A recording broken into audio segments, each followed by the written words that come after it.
the speeches were good. They didn't answer the question of how they're going to keep it free. Everybody's for keeping it free so far. I was kind of waiting to hear what we're supposed to do.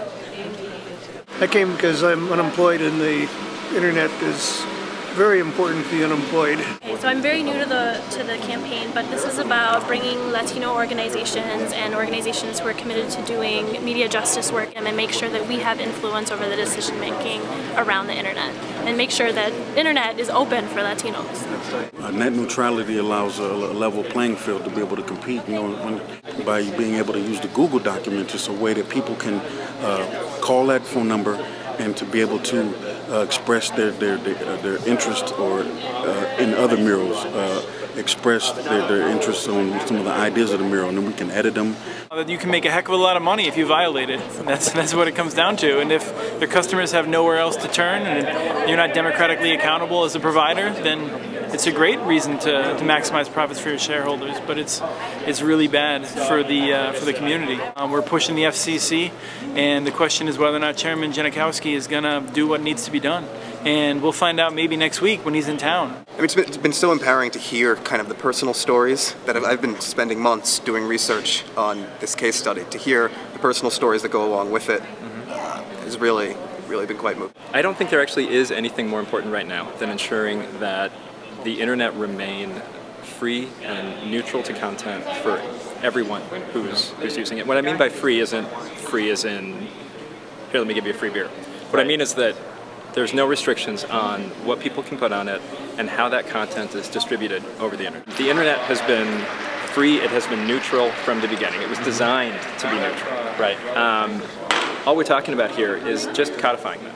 Just saying that the law of the land. How often does the FCC stand up and be applauded for being the champion of free speech? He's the censor. Are we out of our mind? Net neutrality? I don't even know what that term means. It sounds bogus. I'm opposed to the FCC stepping in. You might not like Time Warner, but maybe you don't like the censor telling you he's protecting your free speech either. So hands off our internet. Okay. Eventually they'll get greedy and raise their price, and that's when the free market steps in. And if we're void of regulation, somebody will step in. And I'm just here saying, let's think twice about handing this over to the FCC. The market's done a pretty dang good job. The internet's the last free area of media that we've got in this country, and we got to protect it. You hand it over to them, and it's going to be a sad world.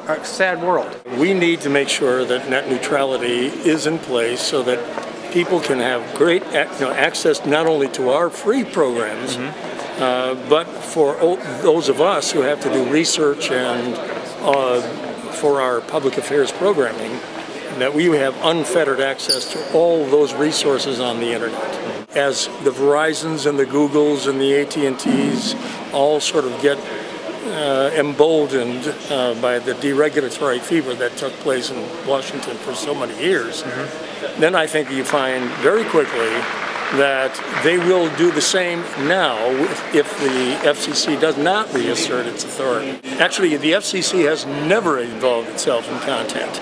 We're from a small town in Wisconsin where internet isn't even available.